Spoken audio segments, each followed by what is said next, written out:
السلام علیکم ورحمۃ اللہ وبرکاتہ حامدًا ومصلیًا اما بعد۔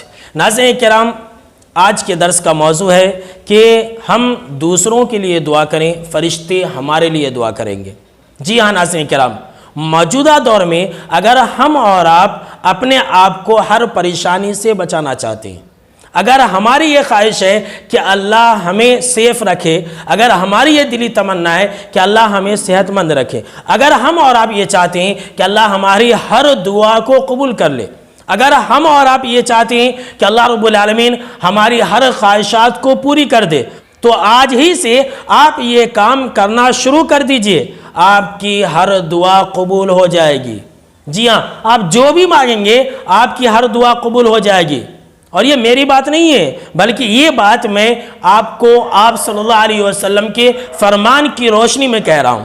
جیسا کہ صحیح مسلم حدیث نمبر 2733 کی یہ روایت ہے کہ آپ صلی اللہ علیہ وسلم نے فرمایا، دعوت المرء المسلم لأخیہ بظہر الغیب مستجابۃ۔ اس ٹکڑے کا مطلب کیا ہے کہ آپ صلی اللہ علیہ وسلم نے فرمایا کہ ہر وہ دعا قبول کی جاتی ہے جو انسان کسی مسلمان بھائی کے پیٹھ پیچھے اس کے غائبانہ طور پر اس کے بارے میں دعا کرتا ہے۔ جی ہاں ناظرین کرام، وہ عمل یہ ہے کہ جو چیز بھی ہمیں چاہیے ہم دوسروں کے لیے مانگیں۔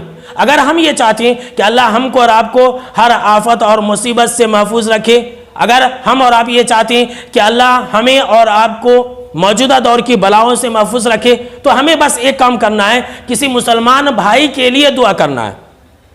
اگر آپ کو نام یاد ہے تو آپ نام کے ساتھ دعا کریں کہ اے اللہ میرا ایک دوست ہے جس کا نام عبداللہ ہے، اے اللہ تو عبداللہ کو اچھا رکھ، اسے صحت مند رکھ، اسے خوش رکھ، جو بھی آپ کی خواہش ہے آپ اپنے مسلمان بھائی کے نام سے دعا کریں۔ آپ صلی اللہ علیہ وسلم نے فرمایا کہ مستجابۃن، وہ ایسی دعا جو بھائی کے لیے مانگی جائے پیٹھ پیچھے غائبانہ طور پر، وہ ہر حال میں قبول ہوتی ہے۔ جی ہاں، ہر حال میں قبول ہوتی ہے۔ جو بھی ہمیں چاہیے ہم کیا کریں؟ دوسروں کے لیے مانگیں۔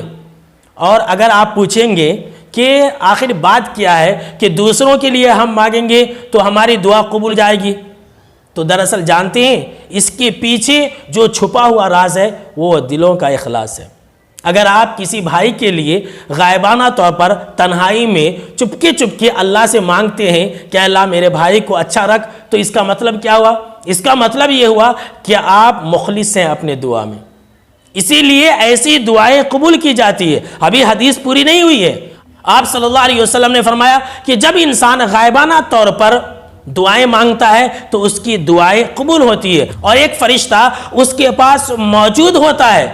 جب بھی وہ انسان جو بھی دعا اپنے بھائی کے لیے کرتا ہے، فرشتہ آمین کہتا ہے، اور فرشتہ آمین کہنے کے ساتھ ساتھ یہ بھی کہتا ہے وَلَكَ بِمِثْلٍ، کہ اے بندے خدا تیرے لیے بھی یہی ہو۔ اللہ اکبر۔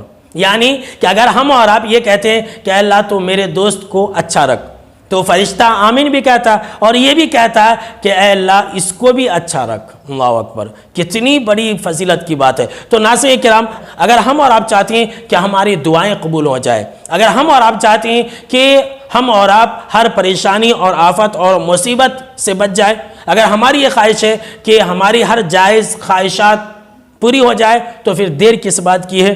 ہاتھ اٹھائیے اور رب سے وہی چیزیں آپ اپنے بھائی کے لیے مانگیے، اللہ رب العالمین آپ کو عطا کر دے گا۔